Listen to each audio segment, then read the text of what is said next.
10 ICC ഫിസിക്സിൻ്റെ work energy power എന്ന ചാപ്റ്ററിൻ്റെ energy എന്ന ഭാഗത്തെക്കുറിച്ച് നമ്മൾ ഇന്ന് വിശദമായി പഠിക്കാൻ പോകുന്നു. Okay, our topic is energy. Energy എന്താണെന്ന് നമ്മൾ കഴിഞ്ഞ ക്ലാസ്സിലൊക്കെ ചർച്ച ചെയ്തിരുന്നു. ഒരു ഒബ്ജക്റ്റിന് വർക്ക് ചെയ്യാനുള്ള കഴിവ്, that is ability to do work is known as energy അല്ലേ. എനർജിയുടെ യൂണിറ്റുകൾ നമ്മൾ പഠിച്ചിരുന്നു. Joule, kilo joule, erg, electron volt അല്ലേ, കിലോ വാട്ട് അവർ. ഓക്കെ, അതിൻ്റെ കൺവേർഷനും എനർജി എന്താണെന്നും ഒക്കെ നമ്മൾ പഠിച്ചിരുന്നു. In physics there is a branch known as mechanics. Okay, ഫിസിക്സിൽ മെക്കാനിക്സ് എന്ന് പറയുന്നൊരു ബ്രാഞ്ച് ഉണ്ട്. ആ ബ്രാഞ്ചിൽ നമ്മൾ ഫോഴ്സിനെ കുറിച്ചും ആ ഫോഴ്സ് കാരണം ഉണ്ടാകുന്ന മോഷനെ കുറിച്ചും ഒക്കെയാണ് പഠിക്കുക. നമ്മൾ ആദ്യത്തെ ICC 10th ICCയിൽ ആദ്യത്തെ കുറേ 1-2 ചാപ്റ്റേഴ്സ് മെക്കാനിക്സാണ്. ഫോഴ്സിനെ കുറിച്ചും അതിൻ്റെ മോഷനെക്കുറിച്ചും എനർജിയെക്കുറിച്ചൊക്കെ പഠിക്കുന്ന മെക്കാനിക്സാണ്. ഈ മെക്കാനിക്സിൽ എനർജിയെ നമുക്ക് രണ്ടായിട്ട് ക്ലാസിഫൈ ചെയ്യാം. ഓർക്കുക, മെക്കാനിക്സിൽ നമുക്ക് എനർജിയെ പ്രധാനമായും രണ്ടായിട്ട് ക്ലാസിഫൈ ചെയ്യാം. Energy is classified into 2. Number 1 is potential energy. Number 2, kinetic energy. Potential energy and kinetic energy. Potential എനർജിയെ നമുക്ക് വീണ്ടും രണ്ടായിട്ട് ക്ലാസിഫൈ ചെയ്യാം. ഓക്കെ, പൊട്ടൻഷ്യൽ എനർജിയെ വീണ്ടും രണ്ടായിട്ട് ക്ലാസിഫൈ ചെയ്യുന്നു. Gravitational potential energy. Number 2, elastic potential energy. Okay, അപ്പോൾ നമ്മുടെ എനർജിയെ മെയിനായിട്ട് മെക്കാനിക്സിൽ രണ്ടായിട്ട് ക്ലാസിഫൈ ചെയ്യും. Potential energy and kinetic energy. Potential energy is again classified into 2, gravitational potential energy and elastic potential energy. Okay, ഇത് ഓരോന്നും എന്താണെന്ന് നമുക്ക് നോക്കാം. ആദ്യം എന്താണ് പൊട്ടൻഷ്യൽ എനർജി? പൊട്ടൻഷ്യൽ എനർജി എന്ന് പറഞ്ഞാൽ ഒരു ഒബ്ജക്റ്റിൻ്റെ പൊസിഷൻ കാരണമോ ഒരു ഒബ്ജക്റ്റിൻ്റെ സൈസോ ഷേപ്പോ മാറുന്നത് കാരണമോ ഉണ്ടാകുന്ന എനർജിയാണ് പൊട്ടൻഷ്യൽ എനർജി. എക്സാമ്പിൾ, ഒരു ഒബ്ജക്റ്റ് ഏതെങ്കിലും ഒരു വാളിൻ്റെ മുകളിലിരിക്കുകയാണ്. ഇതൊരു വാളാണെന്ന് വിചാരിക്കൂ. ഈ വാളിൻ്റെ മുകളിൽ ഒരു ഒബ്ജക്റ്റ് ഇരിക്കുകയാണെങ്കിൽ ആ ഒബ്ജക്റ്റിന് ഉള്ള എനർജിയാണ് പൊട്ടൻഷ്യൽ എനർജി എന്ന് പറയുക. ഈ എനർജി ഉണ്ടാകാനുള്ള കാരണം ഇതിൻ്റെ പൊസിഷനാണ്. ഇത് മുകളിൽ ഇരിക്കുന്നത് കൊണ്ടാണ് ഇതിന് പൊട്ടൻഷ്യൽ എനർജി ഉള്ളത് അല്ലേ. അപ്പോൾ ഒരു ഒബ്ജക്റ്റിൻ്റെ പൊസിഷൻ കാരണം പൊട്ടൻഷ്യൽ എനർജി ഉണ്ടാവാം. അല്ലെങ്കിൽ ഇവിടെ ഒരു സ്പ്രിങ് ഉണ്ട്. ഈ സ്പ്രിങ്ങിനെ നമ്മൾ എക്സ്റ്റെൻഡ് ചെയ്യുകയാണ്, ഒരു ഫോഴ്സ് കൊടുത്ത് ഇതിനെ എക്സ്റ്റെൻഡ് ചെയ്യുകയാണ്, വലിച്ചെടുക്കുകയാണ്. എക്സ്റ്റെൻഡ് ചെയ്യുകയാണെങ്കിൽ അതിനകത്തും ഒരു എനർജി സ്റ്റോർഡ് ആവും. കാരണം നമ്മൾ ഫോഴ്സ് റിലീസ് ചെയ്താൽ അത് വർക്ക് ചെയ്യും. അതിന് വർക്ക് ചെയ്യാനുള്ള എബിലിറ്റി ഉണ്ട്. അതുകൊണ്ട് സ്ട്രെച്ച് ചെയ്തിരിക്കുന്ന സ്പ്രിങ് അല്ലെങ്കിൽ കംപ്രസ് ചെയ്ത് വെച്ചിരിക്കുന്ന സ്പ്രിങ് അല്ല, ഒരു സ്പ്രിങ്ങിനെ ഇങ്ങനെ കംപ്രസ് ചെയ്ത് വെച്ചാൽ ആ സ്പ്രിങ്ങിലും എന്ത് സ്റ്റോർ ആവും? ഒരു എനർജി സ്റ്റോർ ആവും. അത്ര എനർജി നമ്മളെന്ന് പറയും പൊട്ടൻഷ്യൽ എനർജി എന്ന് പറയും. അപ്പോൾ ഷേപ്പ് മാറുന്നത് കാരണം, ഈ സ്പ്രിങ് വലിക്കുമ്പോഴും പ്രസ് ചെയ്യുമ്പോഴും ഷേപ്പാണ് മാറുക. അപ്പോൾ ഷേപ്പ് മാറുന്നത് കാരണമോ അല്ലെങ്കിൽ പൊസിഷൻ കാരണമോ ഉണ്ടാകുന്ന എനർജിയാണ് പൊട്ടൻഷ്യൽ എനർജി എന്ന് പറയുക. Okay, then what is potential energy? Potential energy is a energy due to the position or change the shape and size of an object is known as potential energy. ഒരു ഒബ്ജക്റ്റിൻ്റെ position കാരണമോ അതിൻ്റെ ഷേപ്പോ സൈസോ മാറുന്നത് കാരണമോ ഉണ്ടാകുന്ന എനർജിയാണ് പൊട്ടൻഷ്യൽ എനർജി. ഇനി എന്താണ് കൈനറ്റിക് എനർജി? കൈനറ്റിക് എനർജി എന്ന് പറഞ്ഞാൽ ഇതൊരു ഒബ്ജക്റ്റാണ്. ഈ ഒബ്ജക്റ്റ് ഒരു പർട്ടിക്കുലർ സ്പീഡിൽ മൂവ് ചെയ്യുകയാണെങ്കിൽ, v എന്ന് പറയുന്ന ഒരു വെലോസിറ്റിയിൽ മൂവ് ചെയ്യുകയാണെങ്കിൽ മൂവ് ചെയ്തുകൊണ്ടിരിക്കുന്ന ഒബ്ജക്റ്റുകൾക്ക്, ഇവിടെയൊക്കെ ഈ ഒബ്ജക്റ്റ് റെസ്റ്റിലായിരുന്നു അല്ലേ. നമ്മൾ പൊട്ടൻഷ്യൽ എനർജി പറഞ്ഞ കാര്യങ്ങളിൽ ഇത് റെസ്റ്റിലായിരുന്നു. സ്ട്രെച്ച് ചെയ്തിരിക്കുന്ന സ്പ്രിങ് റെസ്റ്റിലാണ്, കംപ്രസ് ചെയ്ത് വെച്ചിരിക്കുന്ന സ്പ്രിങ് റെസ്റ്റിലാണ് അല്ലേ. ഇതൊക്കെ റെസ്റ്റിലായിരുന്നു. ഇനി ഒരു ഒബ്ജക്റ്റ് മൂവ് ചെയ്തുകൊണ്ടിരിക്കുന്ന ഒബ്ജക്റ്റിനുള്ള എനർജിയെയാണ് കൈനറ്റിക് എനർജി എന്ന് പറയുക. കൈനറ്റിക് എന്ന് പറയുന്ന വാക്കിൻ്റെ അർത്ഥം തന്നെ മൂവ് ചെയ്യുക എന്നാണ്. കൈനറ്റിക് എനർജി മൂവ് ചെയ്യുന്ന ഒബ്ജക്റ്റുകൾക്കുള്ള എനർജി. മൂവ് ചെയ്യുന്ന ഒബ്ജക്റ്റുകൾക്ക് എനർജി ഉണ്ട് അല്ലേ. ഒരു കല്ലെടുത്ത് എറിഞ്ഞാൽ ആ കല്ലിന് വർക്ക് ചെയ്യാനുള്ള എബിലിറ്റി ഉണ്ട്, എനർജി സ്റ്റോർഡ് ആണ് അല്ലേ. മൂവ് ചെയ്യുന്ന ട്രെയിൻ, മൂവ് ചെയ്യുന്ന വെഹിക്കിൾസ്, ഇതിനെല്ലാത്തിനും എന്തുണ്ട്? കൈനറ്റിക് എനർജി ഉണ്ട്. ഓക്കെ, അപ്പം the energy possessed by moving objects are known as kinetic energy. The energy possessed by an object due to its position or change in size or shape is known as potential energy. ഇനി ഈ potential എനർജിയെ നമ്മൾ രണ്ടായിട്ട് classify ചെയ്യും. Gravitational potential എനർജിയും elastic potential എനർജിയും. Okay, ആദ്യം എന്താണ് ഗ്രാവിറ്റേഷണൽ പൊട്ടൻഷ്യൽ എനർജി എന്ന് നോക്കാം. ഗ്രാവിറ്റേഷണൽ പൊട്ടൻഷ്യൽ എനർജി എന്ന് പറഞ്ഞാൽ അതിൻ്റെ പേര് സൂചിപ്പിക്കുന്നത് പോലെ തന്നെ ഗ്രാവിറ്റേഷൻ കാരണം ഉണ്ടാകുന്ന പൊട്ടൻഷ്യൽ എനർജിയാണ്. അതായത് നമുക്കറിയാം നമ്മുടെ എർത്ത്, ഓക്കെ, ഇതാണ് നമ്മുടെ എർത്ത് എന്ന് വിചാരിക്കുക. ഈ എർത്ത് ഇതിന് ചുറ്റും ഉള്ള ഒബ്ജക്റ്റുകളെ അതിൻ്റെ സെൻറ്ററിലോട്ട് എന്ത് ചെയ്യും? അട്രാക്റ്റ് ചെയ്യുന്ന ഫോഴ്സ് ആണല്ലോ ഗ്രാവിറ്റേഷണൽ ഫോഴ്സ്. അപ്പോൾ ഈ ഫോഴ്സ് കാരണം ഈ എർത്തിന് ചുറ്റുമുള്ള ഓരോ ഒബ്ജക്റ്റിലും ഒരു പൊട്ടൻഷ്യൽ എനർജി ഉണ്ടാവും. അങ്ങനെ ഗ്രാവിറ്റേഷൻ കാരണം ഉണ്ടാകുന്ന പൊട്ടൻഷ്യൽ എനർജിയാണ് ഗ്രാവിറ്റേഷണൽ പൊട്ടൻഷ്യൽ എനർജി. ഇനി നമ്മുടെ എർത്തിൻ്റെ ഗ്രാവിറ്റേഷൻ ഫോഴ്സ് ഒരു പർട്ടിക്കുലർ ഹൈറ്റ് വരെ, ഒരു പർട്ടിക്കുലർ ഡിസ്റ്റൻസ് വരെ മാത്രമേ കാണൂ. അതിനേക്കാളും അപ്പുറത്തോട്ട് പോയി കഴിഞ്ഞാൽ ഗ്രാവിറ്റേഷണൽ ഫോഴ്സ് ഒന്നുമില്ല. അപ്പം എർത്തിൽ നിന്ന് വളരെ ദൂരെയുള്ളൊരു ഒബ്ജക്റ്റ് എടുത്താൽ, ഒരു പോയിൻ്റ് എടുത്താൽ, ആ പോയിന്റിൽ എർത്തിൻ്റെ ഗ്രാവിറ്റേഷണൽ ഫോഴ്സ് എത്രയാണ്? 0 ആണ്. അപ്പോൾ ഇവിടെ ഗ്രാവിറ്റേഷണൽ ഫോഴ്സ് ഒന്നുമില്ല. ഇവിടെ ഒരു ഒബ്ജക്റ്റ് ഇരിക്കുകയാണെങ്കിൽ ഈ ഒബ്ജക്റ്റിൽ ആക്ട് ചെയ്യുന്ന ഫോഴ്സ് 0 ആണ്. അതുകൊണ്ട് തന്നെ ഇവിടുത്തെ ഗ്രാവിറ്റേഷണൽ പൊട്ടൻഷ്യൽ എനർജിയും എത്രയാണ്? 0 ആണ്. അപ്പോൾ എർത്തിൽ നിന്നും വളരെ ദൂരെ, അതായത് ഇൻഫിനിറ്റിയിലിരിക്കുന്ന ഒരു പോയിന്റിലെ ഗ്രാവിറ്റേഷണൽ പൊട്ടൻഷ്യൽ എനർജി 0 ആണെന്ന് നമ്മൾ വിചാരിക്കുന്നു. കാരണം അതിന് വേറെ ഫോഴ്സ് ഒന്നും ആക്ട് ചെയ്യുന്നില്ല. ശരി, ഈ ഒബ്ജക്റ്റിനെ നമ്മൾ ഇങ്ങോട്ട് കൊണ്ടുവരികയാണെങ്കിൽ, അല്ലേ, ഇങ്ങോട്ട് മൂവ് ചെയ്ത് കൊണ്ടുവരികയാണെങ്കിൽ ഇതിന് മൂവ് ചെയ്യാൻ നമുക്ക് എന്ത് ചെയ്യണം? വർക്ക് ചെയ്യണം. പക്ഷേ വർക്ക് നമ്മൾ ചെയ്യേണ്ട ആവശ്യമില്ല. കാരണം എന്താണ്? എർത്താണ് ഇവിടെ ഒബ്ജക്റ്റ് ഇരിക്കുന്നതെങ്കിൽ ഈ ഒബ്ജക്റ്റിനെ എർത്താണ് ഇങ്ങോട്ട് പിടിച്ച് അട്രാക്റ്റ് ചെയ്യുന്നത്, അല്ലേ? അപ്പോൾ എർത്ത് തന്നെയാണ് വർക്ക് ചെയ്യുന്നത്. നമ്മൾ ആ ഒബ്ജക്റ്റിലോട്ട് വർക്ക് ചെയ്യുന്നില്ല.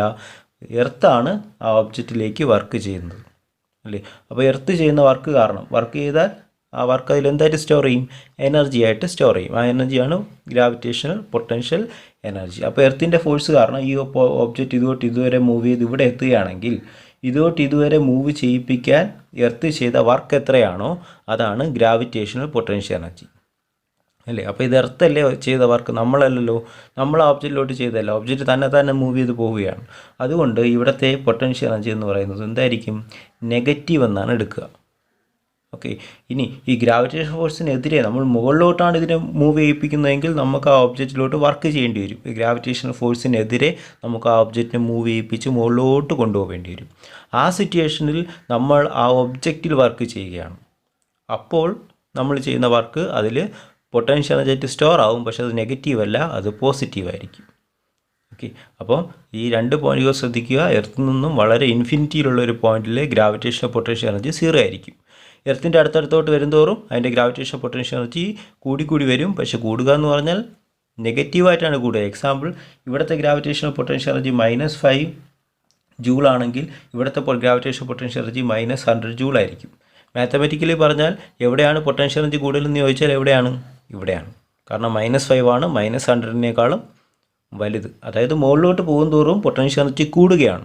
പക്ഷേ താഴോട്ട് വരുന്തോറും നിങ്ങൾക്ക് നമ്പർ നോക്കിയാൽ പൊട്ടൻഷ്യൽ എനർജി കൂടുന്നതായിട്ട് തോന്നും. പക്ഷേ യഥാർത്ഥത്തിൽ അത് കുറയുകയാണ്. നെഗറ്റീവ് ആയതുകൊണ്ടാണ് അങ്ങനെ സംഭവിക്കുക. ഓക്കെ, അപ്പോൾ 2 പോയിന്റുകൾ ശ്രദ്ധിക്കുക. ഇൻഫിനിറ്റിയിലുള്ള എർത്തിൽ നിന്നും വളരെ ദൂരെയുള്ള ഒരു പോയിന്റിലെ ഗ്രാവിറ്റേഷൻ പൊട്ടൻഷ്യൽ എനർജി 0യും എർത്തിൻ്റെ അടുത്തേക്ക് വരുന്തോറും ഗ്രാവിറ്റേഷൻ പൊട്ടൻഷ്യൽ എനർജി നെഗറ്റീവായിട്ട് കൂടി വരികയും ചെയ്യും. നെഗറ്റീവായിട്ട് കൂടുക എന്ന് പറഞ്ഞാൽ ഒറിജിനലായിട്ട് അതിൻ്റെ വാല്യൂ കുറയുകയാണ്. ശരി, അപ്പോൾ ഇതാണ് ഗ്രാവിറ്റേഷൻ പൊട്ടൻഷ്യൽ എനർജി ആയിട്ട് അറിഞ്ഞിരിക്കേണ്ട കാര്യങ്ങൾ. ഇനി elastic potential energy. Elastic potential energy എന്താണെന്ന് ഞാൻ നേരത്തെ പറഞ്ഞിരുന്നു, അല്ലേ? നമ്മൾ നേരത്തെ പറഞ്ഞിരുന്നു, ഒരു സ്പ്രിങ്ങിനെ എക്സ്റ്റെൻഡ് ചെയ്യുകയാണെങ്കിലോ ഒരു സ്പ്രിങ്ങിനെ കംപ്രസ് ചെയ്യുകയാണെങ്കിലോ അതിൽ സ്റ്റോർ ചെയ്തിരിക്കുന്ന എനർജിയാണ് ഇലാസ്റ്റിക് പൊട്ടൻഷ്യൽ എനർജി, അല്ലേ? നിങ്ങൾ കൊച്ചിലെ ടോയ് കാറൊക്കെ വെച്ച് കളിച്ചിട്ടുണ്ടായിരിക്കും. ടോയ് കാറിൽ നമ്മൾ കീ കൊടുക്കാറുണ്ടല്ലേ? ഇങ്ങനെ കീ കൊടുക്കുമ്പോൾ അതിനകത്തൊരു സ്പ്രിങ് ഉണ്ടായിരിക്കും. ആ സ്പ്രിങ് ടൈറ്റ് ആവും. ആ സ്പ്രിങ് ടൈറ്റായി കഴിയുമ്പോൾ ആ സ്പ്രിങ്ങിലൊരു പൊട്ടൻഷ്യൽ എനർജി സ്റ്റോർ ആവും. ആ പൊട്ടൻഷ്യൽ എനർജി ഉപയോഗിച്ചാണ് ആ വെഹിക്കിൾ എന്ത് ചെയ്യുക? മൂവ് ചെയ്യുക. ആ കാറ് മൂവ് ചെയ്യുന്നത് ബാറ്ററിയുടെ ആവശ്യമൊന്നുമില്ല, കീ കൊടുത്താൽ മതി. സ്പ്രിങ് ടൈറ്റ് ആകുമ്പോൾ സ്പ്രിങ്ങിൽ പൊട്ടൻഷ്യൽ എനർജി സ്റ്റോർ ആവും, അല്ലേ? പൊട്ടൻഷ്യൽ എനർജി പറഞ്ഞാൽ ഇലാസ്റ്റിക് പൊട്ടൻഷ്യൽ എനർജി സ്റ്റോർ ആവും. ആ എനർജി ഉപയോഗിച്ചാണ് ആ വെഹിക്കിൾ എന്ത് ചെയ്യുക? മൂവ് ചെയ്യുക. ഒരു ക്രോബാർ, അല്ലേ? കണ്ടിട്ടുണ്ടായിരിക്കും, അല്ലേ? ഈ ഷേപ്പിലൊക്കെ ഇരിക്കുന്ന, അല്ല, നമ്മൾ കാക്കയൊക്കെ ഓട്ടിക്കാൻ വേണ്ടി ഉപയോഗിക്കും. നമ്മൾ മലയാളത്തിൽ തെറ്റാടി എന്നൊക്കെ പറയും. ഈ ക്രോബാർ ഇതിനെ നമ്മൾ വലിച്ച് എക്സ്റ്റെൻഡ് ചെയ്ത് വെച്ചാൽ, ഇങ്ങനെ കല്ല് ഇവിടെ ഒരു സ്റ്റോൺ എടുത്ത് വെച്ചിട്ട് വലിച്ച് എക്സ്റ്റെൻഡ് ചെയ്യുമ്പോൾ ഇതിൻ്റെ ഷേപ്പ് മാറും. ഈ റബ്ബർ ബാൻഡിൻ്റെ ഷേപ്പ് മാറും. ഷേപ്പ് മാറുന്നത് കാരണം ആ റബ്ബർ ബാൻഡിലൊരു എനർജി സ്റ്റോർ ആവും. ആ എനർജി ഉപയോഗിച്ചാണ് ഈ സ്റ്റോൺ തെറിച്ച് പോകുന്നത്. അപ്പം ഈ റബ്ബർ ബാൻഡിനെ വലിച്ച് എക്സ്റ്റെൻഡ് ചെയ്യുമ്പോൾ അതിൻ്റെ ഷേപ്പ് മാറുന്നത് കാരണം അതിലൊരു എനർജി സ്റ്റോർ ആവും. അതും എന്തിന് എക്സാമ്പിളാണ്? ഇലാസ്റ്റിക് പൊട്ടൻഷ്യൽ എനർജിക്ക് എക്സാമ്പിളാണ്. അപ്പോൾ ഒരു റബ്ബർ ബാൻഡ് എടുത്ത് അതിനെ എക്സ്റ്റെൻഡ് ചെയ്താലും, അല്ലേ, ഒരു ക്രോബാർ എടുത്ത് അതിനെ എക്സ്റ്റെൻഡ് ചെയ്താലും അതിൽ സ്റ്റോർ ചെയ്തിരിക്കുന്ന എനർജി ഇലാസ്റ്റിക് പൊട്ടൻഷ്യൽ എനർജിയാണ്. അല്ലേ, നമ്മളെ പണ്ടത്തുള്ള രാജാക്കന്മാരൊക്കെ ഉപയോഗിച്ചിട്ടിരുന്ന യുദ്ധത്തിനൊക്കെ ഉപയോഗിക്കുന്ന അമ്പും വില്ലും. ഓക്കെ, ഇതിലൊക്കെ നമ്മൾ ഇവിടെ ഒരു സ്ട്രിങ് ആണ്, ഈ സ്ട്രിങ്ങിനെ നമ്മൾ ബാക്കിലോട്ട് വലിക്കും. അപ്പോൾ ഇത് ഇങ്ങനെ ഇതിൻ്റെ ഷേപ്പ് മാറി എക്സ്റ്റെൻഡ് ആവും. അപ്പോൾ അതിൽ സ്റ്റോർ ചെയ്തിരിക്കുന്ന എനർജി എന്ത് തന്നെയാണ്? ഇലാസ്റ്റിക് പൊട്ടൻഷ്യൽ എനർജിയാണ്. ഇങ്ങനെ ഏതെങ്കിലും ഒരു ഒബ്ജക്റ്റിൻ്റെ സൈസോ ഷേപ്പോ മാറുന്നത് കാരണം ആ ഒബ്ജക്റ്റിൽ സ്റ്റോർ ചെയ്തിരിക്കുന്ന എനർജിയാണ് ഇലാസ്റ്റിക് പൊട്ടൻഷ്യൽ എനർജി എന്ന് പറയുക. ഇനി ഒരു ഒബ്ജക്റ്റിൽ എന്തായാലും ഇലാസ്റ്റിക് പൊട്ടൻഷ്യൽ എനർജി ആയാലും ഗ്രാവിറ്റേഷൻ പൊട്ടൻഷ്യൽ എനർജി ആയാലും കൈനറ്റിക് എനർജി ആയാലും അത് സ്റ്റോർ ആയിരിക്കുന്നത് എത്രയാണെന്ന് കണ്ടുപിടിക്കണമല്ലോ, നമുക്ക് മെഷർ ചെയ്യണമല്ലോ, അതിനൊരു ഫോർമുല വേണം, അല്ലേ. അപ്പോൾ ഇത് ഒരു കാര്യം ശ്രദ്ധിക്കുക, ഇലാസ്റ്റിക് പൊട്ടൻഷ്യൽ എനർജി കണ്ടുപിടിക്കാൻ, ഈ ഷേപ്പ് മാറുന്നത് കാരണം ഉണ്ടാകുന്ന ഈ പൊട്ടൻഷ്യൽ എനർജി കണ്ടുപിടിക്കാൻ പ്രത്യേകിച്ച് ഫോർമുലയൊന്നും ഇല്ല. പക്ഷേ നമ്മൾ ഇതിനു മുമ്പ് പഠിച്ച ഗ്രാവിറ്റേഷണൽ പൊട്ടൻഷ്യൽ എനർജി കണ്ടുപിടിക്കാൻ ഒരു ഫോർമുലയുണ്ട്. ആ ഫോർമുല ഡിറൈവ് ചെയ്യാൻ പോവുകയാണ്. അതാണ് അടുത്ത ടോപ്പിക്.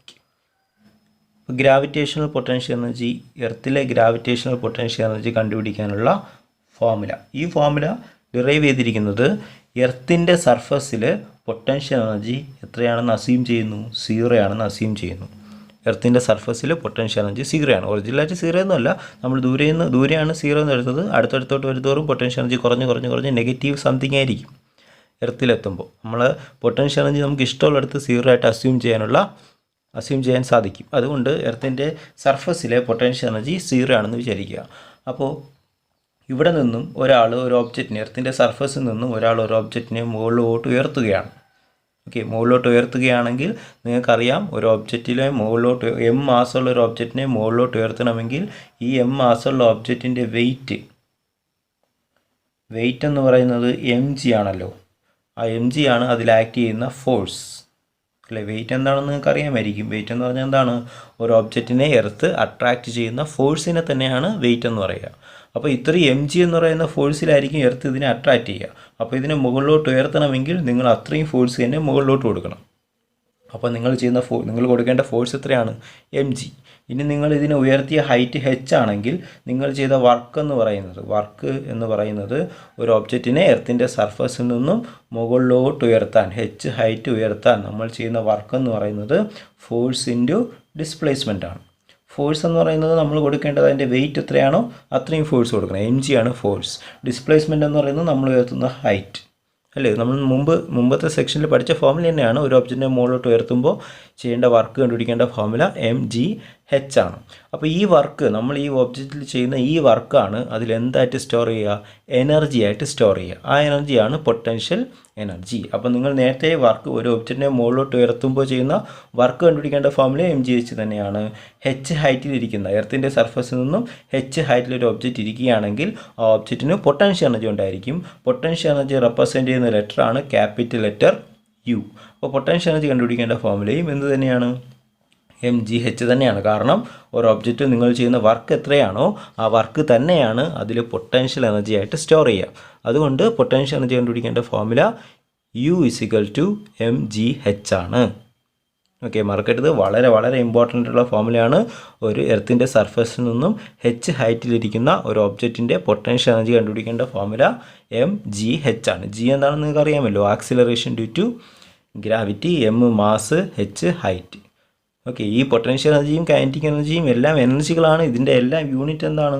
ഇതിൻ്റെ എല്ലാ യൂണിറ്റ്, SI യൂണിറ്റ് ജൂളാണ്, CGS യൂണിറ്റ് എർഗാണ്, വലിയ യൂണിറ്റ് കിലോ വാട്ട് അവറൊക്കെയാണ്. നമ്മൾ നേരത്തെ പഠിച്ച എല്ലാം ഇവിടെയുണ്ട്. ഓക്കെ, അപ്പോൾ SI യൂണിറ്റ് ജൂളാണ്. ഏത് എനർജി ആണെങ്കിലും അതിൻ്റെ SI യൂണിറ്റ് ജൂൾ തന്നെ ആയിരിക്കും. ഇനി ഒരു കാര്യം കൂടെ, ഈ ഒരു ഫോർമുലയും കൂടെ നിങ്ങൾ അറിഞ്ഞിരിക്കുക. ന്യൂമറിക്കൽസ് ഒക്കെ ചെയ്യാൻ ഉപയോഗപ്പെടും. ഇതൊരു സർഫസാണ്, എർത്തിൻ്റെ സർഫസാണ്. ഈ സർഫസിൽ നിന്നും ഒരു പർട്ടിക്കുലർ ഹൈറ്റിൽ ഒരു ഒബ്ജക്റ്റ് ഇരിക്കുകയാണെന്ന് വിചാരിക്കൂ, അല്ലേ. ഒരു പർട്ടിക്കുലർ ഹൈറ്റ്, ഈ ഹൈറ്റിന് നമുക്ക് h1 എന്ന് എടുക്കാം. h1 എന്ന് പറയുന്ന ഹൈറ്റിൽ ഒരു ഒബ്ജക്റ്റ് ഇരിക്കുകയാണ്, അല്ലേ. ഒരു വലിയ ബിൽഡിംഗ് ആണെങ്കിൽ ഫസ്റ്റ് ഫ്ലോറിൽ വല്ലതും ഇരിക്കുന്നു എന്ന് വിചാരിച്ചാൽ മതി. ഓക്കെ, ഫസ്റ്റ് ഫ്ലോറിൽ ഒരു ഒബ്ജക്റ്റ് ഇരിക്കുകയാണ്. ഹൈറ്റ് എത്രയാണ്? h1. ഓക്കെ, അപ്പോൾ h1ൽ നിന്നും ഈ ഒബ്ജക്റ്റിനെ നമ്മൾ കുറേ കൂടെ മുകളിലോട്ട് ഉയർത്തി. ഓക്കെ, മുകളിലോട്ട് ഉയർത്തുമ്പോൾ അതിൻ്റെ ഇപ്പോഴത്തെ ഹൈറ്റ്, ഗ്രൗണ്ടിൽ നിന്നുള്ള ഇപ്പോഴത്തെ ഹൈറ്റ് h2 ആണ്. ഒരു ഒബ്ജക്റ്റിനെ ഒരു പർട്ടിക്കുലർ ഹൈറ്റിൽ നിന്നും മറ്റൊരു പർട്ടിക്കുലർ ഹൈറ്റിലോട്ട് ഉയർത്തി.